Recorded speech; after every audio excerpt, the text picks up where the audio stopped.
سے پہلے کارروائی کی گئی بند کمرے کے اندر، اور جس طرح سے نوٹیفیکیشنز بار بار جیل کے حوالے سے کیے گئے، وہ تمام نوٹیفیکیشنز کو کالعدم قرار دیا گیا، اور جتنی کارروائی تھی اس کو واپس اگست کے مہینے سے سٹارٹ کرنے کا کہا گیا۔ دوسری دفعہ پھر اسی طرح سے کیس چلا، اور دوبارہ جو ہے سیم آرڈر اسلام آباد ہائی کورٹ سے ہوا، اور دوبارہ اسی جگہ سے ٹرائل جو ہے سٹارٹ ہوا۔ اب پھر اسی طرح سے کیا جا رہا ہے، اور پھر اگر تیسری دفعہ یہی اسلام آباد ہائی کورٹ سے دوبارہ فیصلہ آتا ہے تو کیا آپ یہ سمجھتے ہیں کہ یہ فیئر ٹرائل ہو رہا ہے؟ صرف ایک شخص کو سزا دینے کے لیے کہ اس کا قصور یہ ہے کہ اس نے ایبسولوٹلی ناٹ کہا، وہ اس مافیا کے خلاف کھڑا ہو گیا،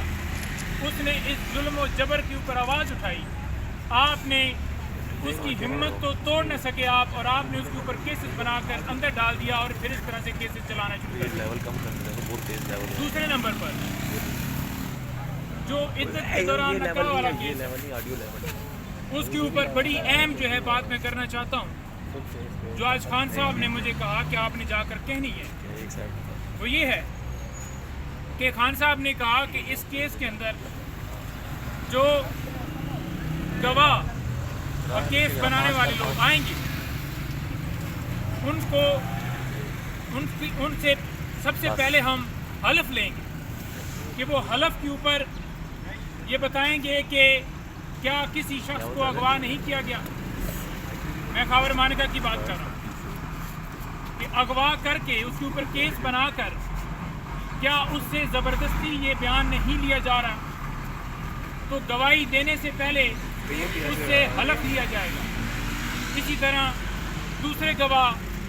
آن چودھری وغیرہ، تو ان سے حلف لیں گے ہم، اور وہ حلف کے اوپر بتائیں گے کہ یہ گواہی جو ہے یہ اپنی وہ سچی دے رہے ہیں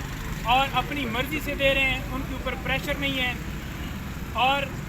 وہ اس کو سچا سمجھتے ہیں، تو اس لیے یہ گواہی دے رہے ہیں۔ بھائی مائک آگے کیجیے گا۔ نمبر 2 بات، اس کیس کے اندر آج بی بی صاحبہ ان کی طبیعت ناساز ہونے کی وجہ سے وہ سماعت کے درمیان سے وہ باہر آئیں، اور قانون یہ کہتا ہے کہ جب آپ جوائنٹ چارج فریم کر رہے ہوں گے تو پھر دوسرے اس ایکیوز کا ہونا بھی ضروری ہے، لیکن ان کی غیر موجودگی میں ایک صرف عمران خان صاحب کے اوپر فرد جرم عائد کی۔ اس طرح سے یہ کیس چلایا جا رہا ہے۔ عدالت کو بار بار ہم نے کہا کہ قانونی تقاضے پورے نہیں کیے جا رہے۔ ہم نے اسلام آباد ہائی کورٹ میں اس کیس کے حوالے سے چیلنج کیا ہوا ہے، تو کل اس کے اندر سماعت ہے، آپ کل کے لیے جنگ کر رہے ہیں، اور بی بی صاحبہ بھی نہیں ہے، لیکن نہیں رکے۔ اور تیسری بات، جو القادر ٹرسٹ اور توشہ خانہ اور یہ کیسز چل رہے ہیں، اس کے اوپر خان صاحب نے بڑا واضح کہا کہ آپ نے جا کر بتانا ہے کہ حسن نواز جس نے بینیفٹ لیا، جس کے حوالے سے یہ کیس شروع ہوا، وہ اس کیس کے اندر کہاں ہے۔